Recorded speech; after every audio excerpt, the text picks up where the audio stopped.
Good morning so my dear student and dear friends. Welcome class में आप सभी का स्वागत है। वेलकम क्लास लेकर आया एक बेहतरीन बेहतरीन साइंस का क्लासेस जो आपको सुबह में 6 से 7 के बीच कराई जाती है। 6 और 7 के बीच कराई जाती है।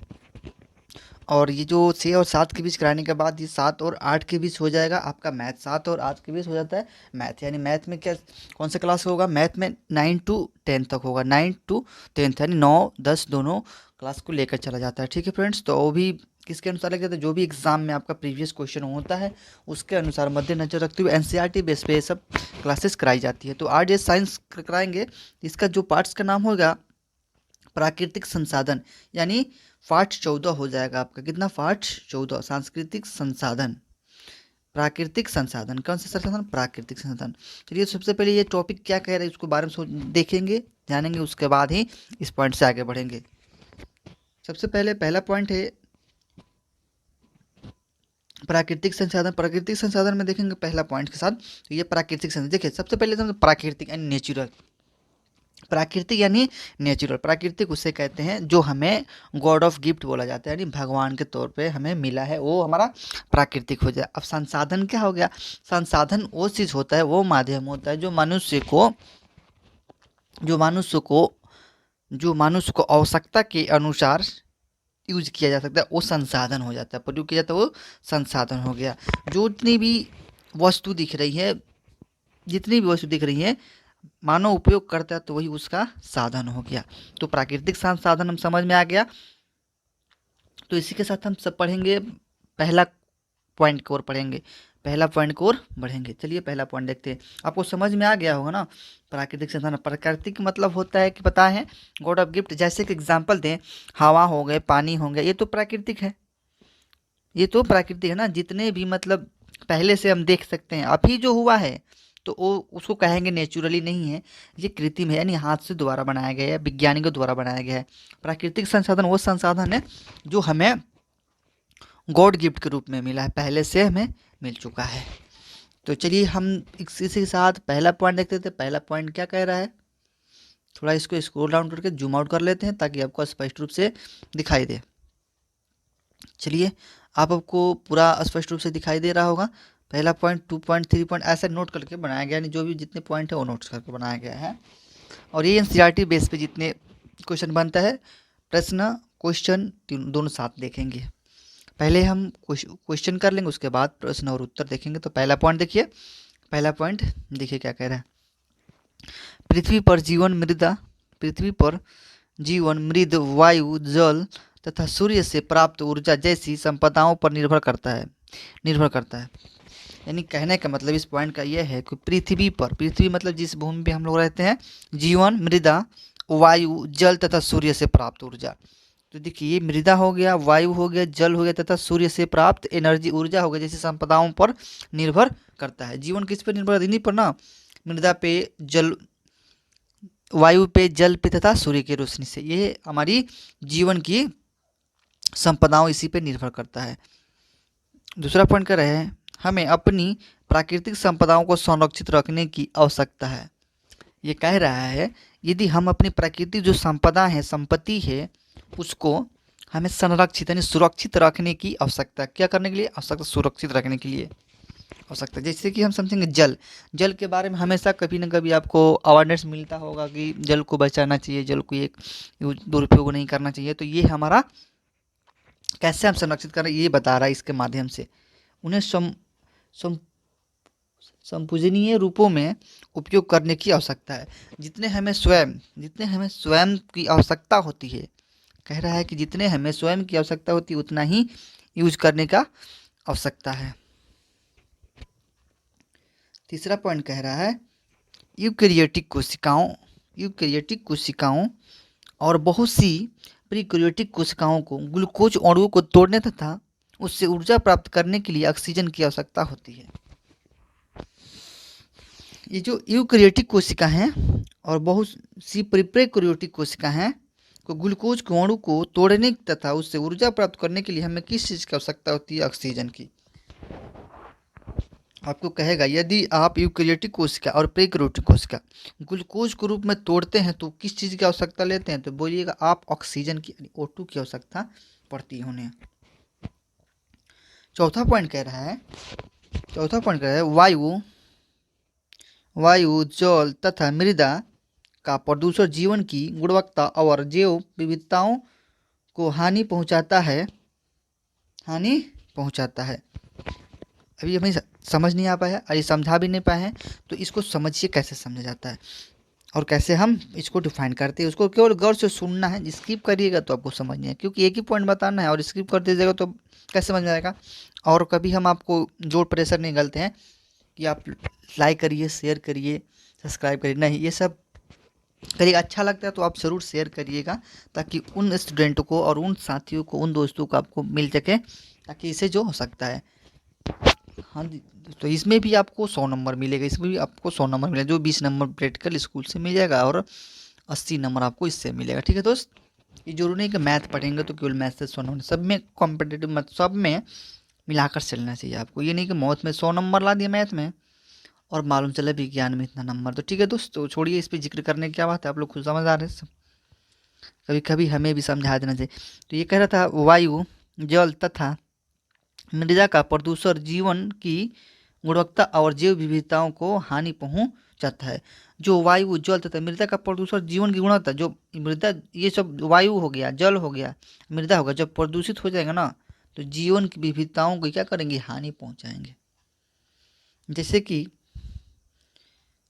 जैसे कि नदी बह रही है, उसमें हम नाली को कनेक्ट कर लेते हैं, उसमें जो कूड़ा कचरा होता है उसमें फेंकते हैं, तो ये क्या होता है, पानी अस्वच्छ हो जाता है, स्वच्छ रहता है जो पानी अस्वच्छ हो जाता है। तो उसे कह रहा है कि प्रदूषित ना करेंगे तो ये जीवन की क्या होती है, विविधताओं की हानि पहुंचाता है। नेक्स्ट पॉइंट क्या कह रहा है, वायु जो पूरी पृथ्वी को कंबल की भांति ढके रहती है वायुमंडल कहलाता है। वायुमंडल, जो वायु पूरी तरह पृथ्वी को कंबल की भांति ढके रहती है उसे वायुमंडल कहते हैं। अब इसे भी समझ लीजिए, जिसका हवा जो है ना पूरी पृथ्वी को कंबल की तरह ढकी हुई है तो हम उसे वायुमंडल कहते हैं। वायुमंडल का मतलब ही होता है, वायु मतलब हवा और मंडल का मतलब होता है समूह यानी चारों ओर। तो वायुमंडल हम उसे कहते हैं, हमारे आसपास के जितने भी वस्तु दिख रही है वो सांस लेते हैं या हम भी सांस लेते हैं, वायुमंडल हमारे और महसूस करते हैं। आप पूछिएगा कैसे, हम तो दिखता ही नहीं है, हवा ठीक नहीं दिखती है तो आप महसूस होता है ना। हवा क्या है, हवा महसूस किया जाता है, दिखता नहीं है, हवा महसूस होता है, तो ये वायुमंडल कहलाते हैं। ठीक है, जीवन को आश्रय देने वाला अगला पॉइंट है, जीवन को आश्रय देने वाला पृथ्वी को का घेरा जहाँ वायुमंडल, स्थलमंडल तथा जलमंडल एक दूसरे को मिलकर जीवन को संभव बनाते हैं उसे जीवमंडल कहते हैं। उसे क्या कहेंगे, जीवमंडल कहते हैं। तो हमारा पहला पॉइंट क्लियर हो गया। जितने भी वायु से यानी ढके हैं कंबल के अनुसार, तो वायु से भी देखे ढके 78% नाइट्रोजन पाया जाता है, ऑक्सीजन 21% पाया जाता है, तो ये सब वायु से ही तो ढके हैं ना पृथ्वी। तो वायु मान लीजिए जहाँ वायु है हमें सब सांस मिल रही है तो हम समझ रहे हैं कि ऑक्सीजन मिल रही है ना वायुमंडल से, तो हम जीवित हैं। तो उसमें वायु जरूर है वायुमंडल में, ये तो पूरी तरह से ढकी हुई है तो उसे मंडल कहते हैं। अगला पॉइंट है, कह रहे हैं कि जीवमंडल किसे कहते हैं, जीवमंडल किसे कहते हैं, ये पॉइंट है। अगर पूछ देगा आपको जीवमंडल किसे कहते हैं, क्योंकि हम पहले भी ये 7 का 8 का 9 का और 10 का जो क्लास चलता है उसमें हम ये क्लियर करा चुके हैं। आज यह भी क्लियर होता है, ऑनलाइन में देख लीजिएगा। जीवन को आश्रय देने वाला पृथ्वी का घेरा जहाँ वायुमंडल, स्थलमंडल तथा जलमंडल, कह रहा है जीवन को आश्रय देने वाला, जहाँ हम जीवित रहते हैं, जहाँ जिस स्थान पर रहते हैं वो आश्रय हो गया, जिस स्थान पर रहते वो क्या होता है, आश्रय हो गया। मतलब पृथ्वी का घेरा जहाँ वायुमंडल, स्थलमंडल तथा जलमंडल एक दूसरे को मिलकर जीवन को संभव बनाते हैं उसे क्या कहेंगे, हम जीवमंडल कहते हैं। जीवन को संभव तभी बन पाता है जब हमारा जलमंडल होगा, स्थलमंडल होगा और वायुमंडल होगा, तभी हम जीवित रह सकते हैं, वहाँ आश्रित यानी अच्छे से आश्रय कर सकते हैं। जीवमंडल के सभी सजीवों को जीव घटक कहा जाता है। जीवमंडल के जितने भी सभी सजीव होते हैं, सजीव जितने भी जीव सजीव जो होते हैं, सजीव किसे कहते हैं, जिनके अंदर जीव पाया तो सजीव कहते हैं ना। तो जीव मंडल के सभी सजीवों को जैव घटक कहा जाता है। जीव मंडल के जितने भी सजीव हैं ना, उसको हम क्या कहेंगे, जैव घटक कहते हैं। जैसे एग्जाम्पल यहाँ पे दिया गया है बाबू, इंक्लूड कराया गया है, पेड़ पौधे जंतु एवं सूक्ष्म आदि ETC ये क्या है, जीव घटक का उदाहरण है, जीव मंडल का उदाहरण है।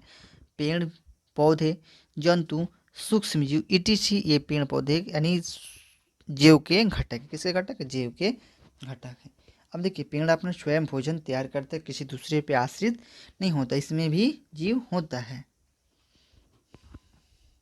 और ये श्वसन करता है, और ये क्या करता है, श्वसन करता है। पेड़ श्वसन कर सांस लेता है ना, श्वसन करता है। सांस के रूप में क्या लेता है, कार्बन डाइऑक्साइड लेता है, और छोड़ता क्या है, ऑक्सीजन छोड़ता है। तो ये पूछेगा कोई, अगर पौधा जो है श्वसन के रूप में क्या लेता है, पौधा जो है श्वसन के रूप में क्या ग्रहण करता है, तो हम कहेंगे CO2 ग्रहण करता है। CO2 कार्बन डाइऑक्साइड छोड़ता, इधर से छोड़ता क्या है, तो बहुत आसान से जो हम लोग लेते हैं O2 छोड़ता है ऑक्सीजन। दूसरे पे चलते हैं, जीव मंडल के वायु जल और मृदा आदि निर्जीव घटकों को अजैव घटक कहते हैं। ठीक है, तो यहीं पे पूछ देगा जैव घटक किसे कहते हैं और अजैव घटक किसे कहते हैं। तो जैव घटक को जीव मंडल के सभी सजीव को जितने के अंतर्गत आते हैं, जीव मंडल का सजीव, उसे हम जैव घटक कहते हैं। अजैव घटक उसे कहते हैं जीव मंडल के अंतर्गत वायु जल मृदा आदि में जो निर्जीव वस्तु रहते हैं, यानी निर्जीव रहते हैं घटकों को अजैव घटक कहते हैं। वायुमंडल पर जितने निर्जीव जो श्वसन नहीं करते हैं वो क्या हो गए, वो अजैव घटक हो गए। कार्बन डाइऑक्साइड दो विधियों से अलग होती है। कार्बन डाइऑक्साइड जो है दो विधियों से अलग होती है। कितने विधि से, दो। कितने विधि से, दो विधि से। हरे पेड़ पौधे सूर्य की किरण की उपस्थिति में कार्बन डाइऑक्साइड को ग्लूकोज में बदल देते हैं। हरे पौधे सूर्य की किरण की उपस्थिति में, और यहाँ अच्छे से देख लेते हैं। चलिए, कह रहा है कि कार्बन डाइऑक्साइड दो विधि से अलग होते हैं। कितने विधि से, दो विधि। कह रहा है कार्बन डाइऑक्साइड कितने विधि से अलग हो सकते हैं, दो विधि। आपका आंसर पहला छोटा सा क्वेश्चन बनेगा दो, तो ये छोटा क्वेश्चन मार लेंगे दो। अब कह रहे हरे पेड़ पौधे सूर्य की किरण की उपस्थिति में, जब ये हरे पेड़ पौधे होते हैं, सूर्य की किरण जैसे ही निकलती है तो सूर्य की किरण की उपस्थिति में क्या करते हैं, क्योंकि इसमें क्या है, कार्बन डाइऑक्साइड को ग्लूकोज में बदल देते हैं। किसमें बदल देते हैं, ग्लूकोज में बदल देते हैं। दूसरा नंबर कह रहा है बहुत से समुद्री जीव, समुद्रीय जंतु समुद्री जल में घुले कार्बोनेट से अपने कवच बनाते हैं। अब देखिए, जीवमंडल के जैविक और अजैविक घटकों के बीच का सामंजस्य जीवमंडल को गतिशील स्थित बनाता है। ये पॉइंट जो कह रहा है जीवमंडल के जैविक अजैविक घटक, दो पॉइंट को अजैविक और जीव को प्लस कर देंगे, के बीच को सामंजस्य यानी जोड़ने का कार्य जो करता है, जीवमंडल के गतिशील स्थित बनता है। क्या बनता है, गतिशील स्थित बनता है। वायु उष्मा का क्या होता है, हवा जो होता है, हवा या वायु कह दें, उष्मा का क्या होता है, उष्मा का कुचालक होता है, कुचालक होता है। यानी इसे उष्मा, इसके अंतर्गत उष्मा क्या होता है, नहीं जा सकता है। हवा जो है ना, उष्मा को कुचालक होता है, उष्मा से प्रभावित नहीं होता है। कुचालक और एक सुचालक, सुचालक उससे कहते हैं जो उष्मा के होकर चला जाता है, और कुचालक उससे कहते हैं जो उष्मा को होकर नहीं, यानी उष्मा को जाने नहीं देता है।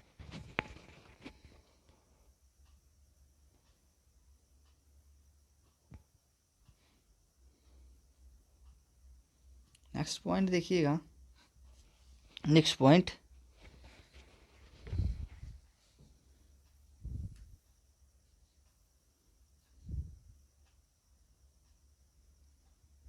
देखते हैं। ये तो हम देख लिए ना, कुचालक। वायुमंडल पृथ्वी के औसत तापमान को दिन के समय और यहाँ तक कि पूरे वर्ष भर लगभग नियत रखता है। क्या रहता है, नियत रखता है, यानी नियता मतलब स्थिर रखता है। वायुमंडल पृथ्वी के औसत तापमान को, जो पृथ्वी के औसत टेम्परेचर होती है वायुमंडल के पृथ्वी के औसत टेम्परेचर को दिन के समय और यहाँ तक के पूरे वर्ष भर लगभग नियत रखता है। वायुमंडल क्या करता है? पृथ्वी के टेम्परेचर को कंट्रोल करके नियत रखता है। वायुमंडल दिन में तापमान को अचानक बढ़ने से रोकता है और रात के समय ऊष्मा को बाहरी अंतरिक्ष में जाने की दर को कम करता है। ये वायुमंडल की क्वालिटी होती है। कहेंगे जो दिन के समय तापमान अचानक बढ़ने से कौन रोकता है? तो वायुमंडल रोकता है। और रात के समय ऊष्मा जो बाहर चली जाती है अंतरिक्ष में, यानी यह अंतरिक्ष हो गया और बादल के नीचे जो है पृथ्वी हो गई, तो अंतरिक्ष से कौन रोकती है? वायुमंडल रोकता है।